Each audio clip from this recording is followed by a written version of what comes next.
In this video, I'm gonna teach you how to get Legends tickets in Dragon Ball Legends. It's a very quick and easy process, so make sure to follow along. In order to acquire Legends tickets, you must purchase them from the exchange shop using coins that you get for their respective banners. Keep in mind that you will only be able to exchange coins that you have from a specific banner to Legends tickets after the banner is done. So, if you have a banner that is currently active and you go to the exchange page for that banner, you will notice that you have a lot of options to exchange your coins into, but Legends tickets will be nowhere to be seen.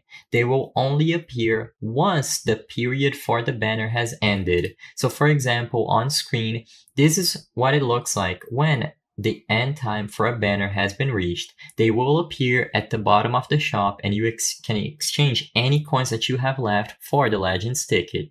So, as long as you have coins for a respective banner and the end time has arrived, Legends tickets will be available for exchange. I hope I was able to help you on how to get Legends tickets in Dragon Ball Legends. If this video helped you, please be sure to leave a like and subscribe for more quick and easy tips. Thank you for watching.